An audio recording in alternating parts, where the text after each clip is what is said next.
स्वागत है आप सभी का आपके इस YouTube चैनल फिजिक्स हब में।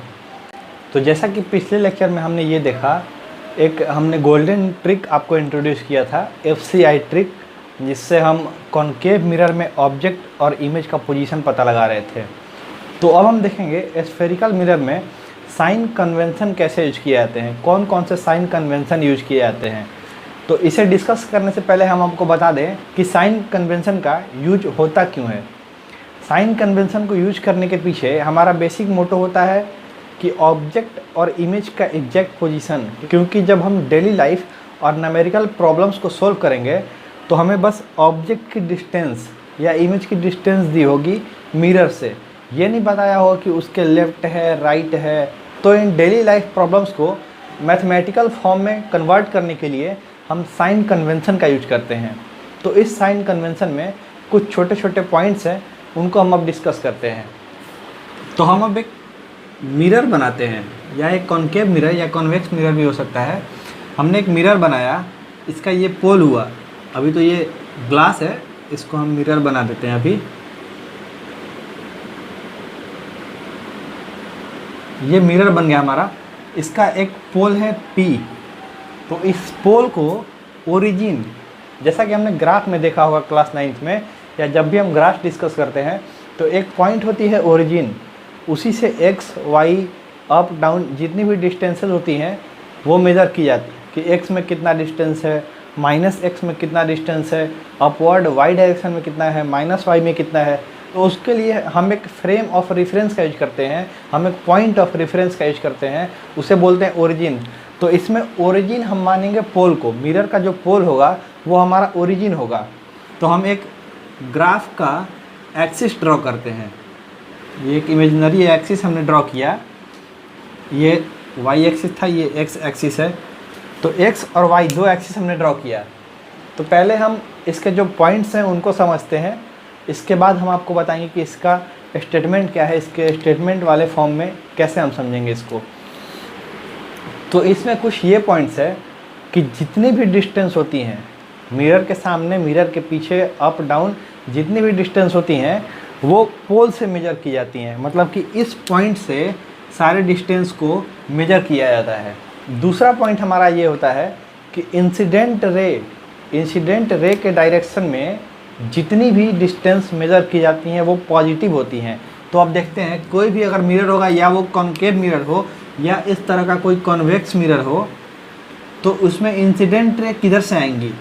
हमने अब तक जो भी रे डायग्राम पढ़ा तो उसमें इंसिडेंट रे हमेशा इस डायरेक्शन में आती थी, ऐसे आगे फॉल हो रही थी। तो इंसिडेंट रे के डायरेक्शन, मतलब कि पोल से इंसिडेंट रे के डायरेक्शन में जितनी भी डिस्टेंस होंगी उनको हम पॉजिटिव मानेंगे।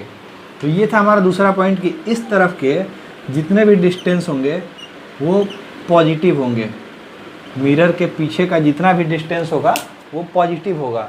और तीसरा पॉइंट है कि इंसिडेंट रे के डायरेक्शन के ओपोजिट, मतलब कि पोल से इंसिडेंट रे की डायरेक्शन ये थी, तो इसके ओपोजिट जितने भी डिस्टेंस मेजर किए जाएंगे वो निगेटिव होंगे। तो हम ये समझ सकते हैं कि पोल से इंसिडेंट रे के डायरेक्शन के ओपोजिट डायरेक्शन में जितने भी डिस्टेंस मेजर किए जाएंगे वो सारे डिस्टेंस निगेटिव होंगे। इंसिडेंट रे की डायरेक्शन ये थी, इसका ऑपोजिट डायरेक्शन ये हुआ, तो इस पॉइंट से इधर जितना भी मेजर करेंगे वो सारा निगेटिव होगा। अब चौथा पॉइंट ये है कि प्रिंसिपल एक्सिस के अपवर्ड, प्रिंसिपल एक्सिस के परपेंडिकुलर और अपवर्ड डायरेक्शन में जितनी भी डिस्टेंस मेजर की जाएंगी वो सारी डिस्टेंस पॉजिटिव होंगी। प्रिंसिपल एक्सिस के परपेंडिकुलर और अपवर्ड डायरेक्शन में जितने भी डिस्टेंस होंगी वो पॉजिटिव होंगी, और प्रिंसिपल एक्सिस के डाउनवर्ड और परपेंडिकुलर जितनी भी डिस्टेंस मेजर की जाएंगी वो निगेटिव होंगी। तो ये 5 पॉइंट थे साइन कन्वेंशन में। पहला पॉइंट था कि जितनी भी डिस्टेंस होती हैं वो पोल से मेजर की जाती हैं। दूसरा पॉइंट था कि इंसिडेंट रे के डायरेक्शन में जितने डिस्टेंस है वो पॉजिटिव होंगी। तीसरा पॉइंट था कि इंसिडेंट रे के डायरेक्शन के ओपोजिट जितना भी डिस्टेंस है वो सारा निगेटिव में मेज़र किया जाएगा। चौथा पॉइंट था प्रिंसिपल एक्सिस के परपेंडिकुलर और अपवर्ड डायरेक्शन में जितनी डिस्टेंस थी वो पॉजिटिव मानी जाएंगी। और पांचवा और आखिरी पॉइंट था कि प्रिंसिपल एक्सिस के नीचे और उसके परपेंडिकुलर जितनी भी डिस्टेंस है वो निगेटिव मानी जाएंगी। तो ये 5 पॉइंट थे साइन कन्वेंशन। अब हम आपको इसका प्रैक्टिकल थोड़ा सा एक एग्जांपल देते हैं कि अगर क्वेश्चन में पूछा गया कि मिरर के सामने 30 मीटर की दूरी पे एक ऑब्जेक्ट रखा हुआ है, तो हमारे दिमाग में ये आ जाना चाहिए कि मिरर के सामने है मतलब कि इंसिडेंट रे के डायरेक्शन के ओपोजिट है। तो यहाँ पे एक ऑब्जेक्ट रखा हुआ होगा कहीं पे 30 मीटर की दूरी पे है, मतलब कि वो -30। उसका जब हम मैथमेटिकल ट्रांसफॉर्मेशन करेंगे तो हम लिखेंगे कि जो डिस्टेंस है ऑब्जेक्ट का वो -30 होगा, क्योंकि वो मिरर के सामने होगा। तो अब हम बताते हैं आपको कि इसका स्टेटमेंट क्या है, साइन कन्वेंशन के 4 या 5 स्टेटमेंट क्या होंगे। तो ये है साइन कन्वेंशन के स्टेटमेंट। इसमें पहला पॉइंट ये है कि all the distance are measured from pole, मतलब कि जितनी भी डिस्टेंस होती हैं वो पोल से मेजर की जाती हैं। दूसरा पॉइंट है कि distance measured in the direction of incident ray, in the direction of incident ray are always positive. तीसरा पॉइंट है distance measured in the direction opposite to the incident ray is negative, मतलब कि इसके opposite incident ray का जो direction है उसके opposite जितनी भी डिस्टेंस मेजर की जाएंगी वो निगेटिव होंगी। चौथा पॉइंट है कि height measured above principal axis is positive, मतलब कि प्रिंसिपल एक्सिस के ऊपर की जितनी भी हाइट होंगी वो पॉजिटिव होंगी। पांचवा और आखिरी पॉइंट है कि height measured below the principal axis, principal axis के नीचे की जितनी भी डिस्टेंस मेजर की जाएंगी वो निगेटिव होंगी। तो ये 5 पॉइंट थे साइन कन्वेंशन में यूज किए जाने वाले। तो अब हम डिस्कस करेंगे कि साइन कन्वेंशन के साथ साथ कुछ नोमेनक्लेचर हैं टर्म्स के कि ऑब्जेक्ट के डिस्टेंस को किस नाम से हम जानेंगे, किस चीज़ से डिनोट करेंगे, इमेज के डिस्टेंस को किस चीज़ से डिनोट करेंगे। तो अब उसके बारे में हम थोड़ा सा डिस्कस कर लेते हैं। तो इसमें पहला है ऑब्जेक्ट डिस्टेंस। ऑब्जेक्ट डिस्टेंस को हम यू से डिनोट करते हैं। तो अगर यू से डिनोट कर रहे हैं और हम जानते हैं कि ऑब्जेक्ट कभी भी मिरर के सामने ही होता है और मिरर के सामने जितनी भी डिस्टेंस मेज़र की गई थी वो निगेटिव हो रही थी, तो ऑब्जेक्ट का डिस्टेंस कभी भी पॉजिटिव नहीं हो सकता, हमेशा निगेटिव होगा। ये हुआ हमारा पहला पॉइंट। दूसरा पॉइंट है इमेज। इमेज डिस्टेंस को हम भी से डिनोट करते हैं। तो इमेज डिपेंड करता है कहाँ बनना है। अगर वर्चुअल बन रहा है तो मिरर के पीछे बनेगा, मतलब पॉजिटिव होगा। अगर रियल बन रहा है मतलब कि मिरर के सामने बन रहा है तो वो निगेटिव होगा। डिस्टेंस को हम एक पर्टिकुलर साइन नहीं देते हैं, ये वेरी कर सकता है। तीसरा पॉइंट है हाइट ऑफ ऑब्जेक्ट। ऑब्जेक्ट की हाइट को HO, height of object HO से डिनोट करते हैं। और ऑब्जेक्ट कभी भी प्रिंसिपल एक्सिस के अपवर्ड ही होगा, ऑब्जेक्ट कभी नीचे नहीं होता है, तो इस डिस्टेंस को हम हमेशा पॉजिटिव लेते हैं। तो हाइट ऑफ ऑब्जेक्ट हमेशा पॉजिटिव होगा। और चौथा पॉइंट है हाइट ऑफ इमेज।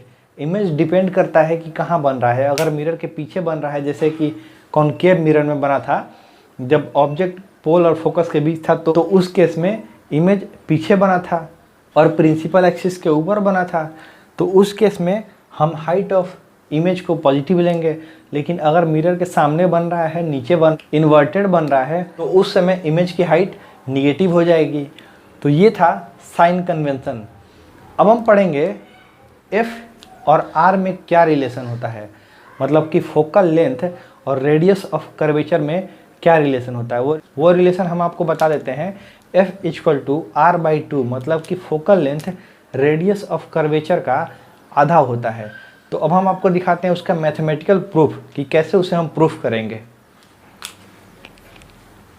तो जैसा कि हम इस डायग्राम में देख पा रहे हैं कि ये एक कॉनकेव मिरर है, इसमें AB एक पैरेलल रे आई हुई है, पैरेक्सियल रेज है जो प्रिंसिपल एक्सिस के पैरेलल है। वो रिफ्लेक्शन के बाद फोकस से होकर जा रही है और हमने एक कंस्ट्रक्शन किया है कि एक रे को सेंटर से होके भेजा हुआ है मिरर पे, वो रिफ्लेक्शन वापस उसी पाथ को फॉलो कर रही है। तो हम देखते हैं इसके मैथमेटिकल प्रूफ को। इसमें एक बहुत ही सिंपल सा छोटा सा प्रूफ है, वो हम आपको बताते हैं।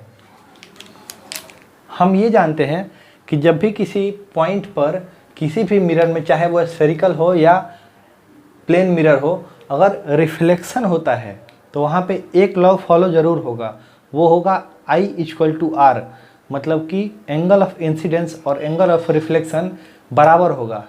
तो हम ये कैसे पता लगाएंगे? उसे पता लगाने के लिए हमने ये सेंटर से कंस्ट्रक्शन किया हुआ है, क्योंकि किसी भी पॉइंट पे परपेंडिकुलर अगर डालना है, वो स्फेरिकल मिरर में अगर कोई स्फेयर है या सर्कल है, तो परपेंडिकुलर कौन सी लाइन होगी? जो सेंटर से होके जाने वाली जो लाइन है वो परपेंडिकुलर होगी।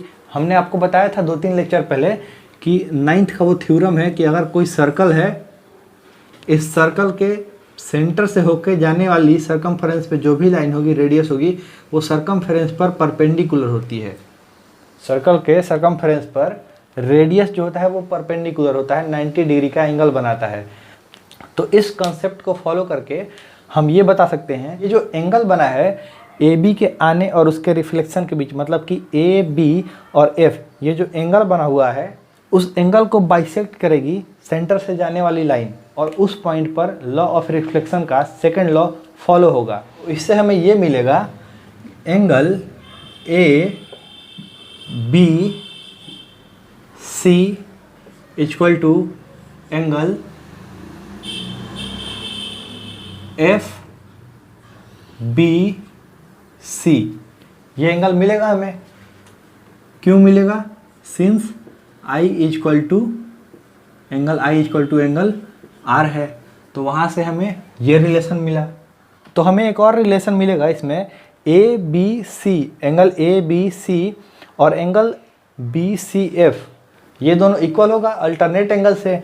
तो हम लिख सकते हैं कि angle A B C is equal to angle B C F. इसको लिख देते हैं हम लोग अल्टरनेट एंगल से। ये अल्टरनेट एंगल से हुआ। अब हम इस ट्रायंगल की बात करते हैं, ट्रायंगल बी सी एफ में। In triangle B C F, equation पहला हुआ हमारा, ये दूसरा इक्वेशन हुआ। तो इन दोनों इक्वेशन से हमें इस ट्रायंगल में क्या मिलेगा? इस ट्रायंगल में मिलेगा कि एंगल बी सी एफ, इससे हमें मिल सकता है angle B C F equal to angle F B C, मतलब कि ये वाला एंगल और ये दोनों एंगल बराबर हैं। तो हमने 9th में ये थ्योरम पढ़ा था कि किसी ट्रायंगल में अगर दो एंगल सेम है तो उन दोनों के सामने की जो साइड्स थी वो इक्वल लेंथ की थी, मतलब कि इसमें एफ सी और एफ बी, इसका लेंथ जो होगा सेम होगा, क्योंकि इन दोनों के सामने का एंगल जो है वो सेम है। तो हमें इस ट्रायंगल में मिल रहा है angle B C F equal to angle F B C. Hence we can write F C is equal to F B. ये हमें मिलेगा यहाँ से। अब एक छोटा सा कंसेप्ट इंट्रोड्यूस करते हैं हम आपको कि अगर ये पैरेक्सियल रेज हैं, पैरेक्सियल रेज वैसी रेज होती हैं, हमने बताया था कि जो प्रिंसिपल एक्सिस के पैरेलल आए और एकदम नज़दीक की रेज हो, बहुत दूर वाली रेज नहीं हो। तो प्रिंसिपल एक्सिस के पैरेलल और नज़दीक की रेज है। तो हम ये देख सकते हैं कि अगर ये कॉनकेव मिरर हुआ और इसमें एक पैरेलल रे आएगी जो प्रिंसिपल एक्सिस के एकदम नज़दीक हो, हम अगर इतना नज़दीक का कोई रे लेके आते हैं, इसका रिफ्लेक्शन कराते हैं, तो ये दोनों पॉइंट लगभग सेम होंगे, मतलब कि ये वाला लेंथ और ये लेंथ लगभग सेम होगा, क्योंकि सन से आने वाली जो रेज पैरेलल रेज हैं, वो हमारा मिरर का एपर्चर कितना होता है? मैक्सिमम इतना बड़ा होगा। अगर आप साइड मिरर लगाते हैं तो उसका एपर्चर इतना बड़ा तो होता नहीं है, उसका एपर्चर इस मार्कर के हाइट के बराबर होता है। तो इस हाइट पे इतनी सारी रेज आ रही हैं, तो आप समझ सकते हैं कि उसकी हाइट क्या होगी, प्रिंसिपल एक्सिस से उसकी हाइट क्या होगी। तो अगर वो रे प्रिंसिपल एक्सिस के पैरेलल और पोल के एकदम नज़दीक हो, जस्ट अप ऊपर हो, तो हम लिख सकते हैं कि जो PF है, जो PF डिस्टेंस है वो बराबर होगा FB डिस्टेंस के। हम ऐसा लिख सकते हैं ना कि अगर पॉइंट P के एकदम नज़दीक हो, मतलब कि पैरेक्सियल रे एकदम नज़दीक वाली हो, तो वो दोनों पॉइंट एक तरह से कोइंसाइड करेंगे। अगर कोइंसाइड कर रहे हैं तो FB और PF दोनों की लेंथ इक्वल होगी। तो इससे हमें ये मिला। तो हमें बस एक छोटा सा काम करना है कि ये टोटल लेंथ निकालना है। अगर हम अब लिखना चाहें कि PC की लेंथ क्या होगी, अगर हम PC के बारे में लिखना चाहें तो PC क्या होगा, PF और प्लस FC। और PC क्या है यहाँ पे, साइन कन्वेंशन में हम ये जानते हैं कि PC क्या है, PC is nothing but R। PC है R। PC और कुछ नहीं, वो रेडियस ऑफ कर्वेचर है। और PF के बदले हम क्या लिख सकते हैं, F, वो फोकल लेंथ है।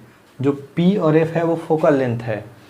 तो हम ये जानते हैं कि PF और FB दोनों बराबर है, तो यहाँ से हमने फोकल लेंथ लिख लिया FB को। और FB किसके बराबर था, FC के। तो FC के बदले भी हम क्या लिख सकते हैं, F। तो यहाँ से क्या आया, R इक्वल टू 2F और F इक्वल टू R/2।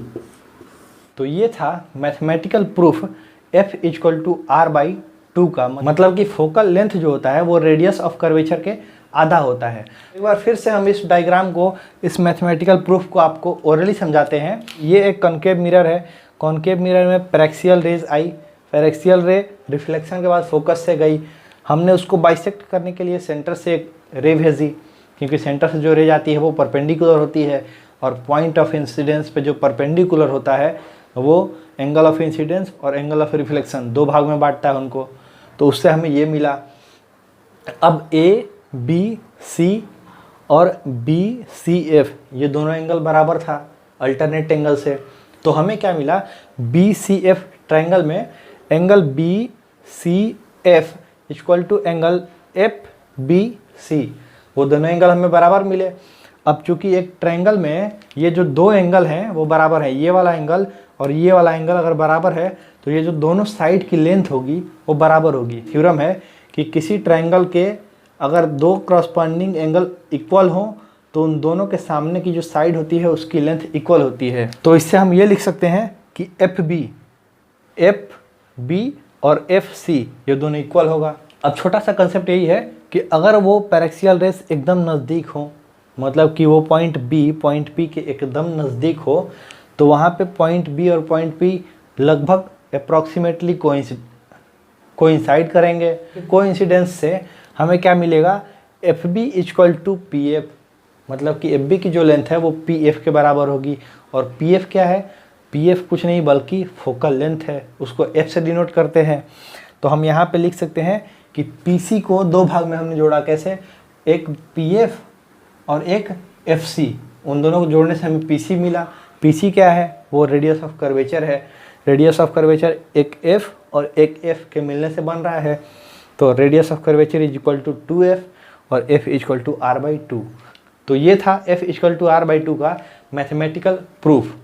तो इस लेक्चर में बस हम इतना ही समझते हैं। तो अगले लेक्चर में हम देखेंगे कि मिरर फार्मूला कैसे प्रूफ करते हैं, और हम जानेंगे कि स्फेरिकल मिरर और प्लेन मिरर के यूजेस क्या क्या हैं। और वो लेक्चर थ्योरी पार्ट का लास्ट लेक्चर होगा। उसके बाद हम NCERT के हर एक क्वेश्चन को डिस्कस करेंगे। अगर आपको ये मैथमेटिकल प्रूफ ईजी और समझ में आया हो तो ज़्यादा से ज़्यादा शेयर करें और सब्सक्राइब के बटन को दबाना ना भूलें। और इस कंप्लीट लेक्चर में कोई भी थोड़ी सी भी क्वेरी हो तो डिस्क्रिप्शन में हमारे सोशल मीडिया प्लेटफॉर्म्स का लिंक दिया हुआ है, आप डायरेक्ट मैसेज करके अपनी क्वेरीज को पूछ सकते हैं। तो मिलते हैं अगले लेक्चर में। धन्यवाद।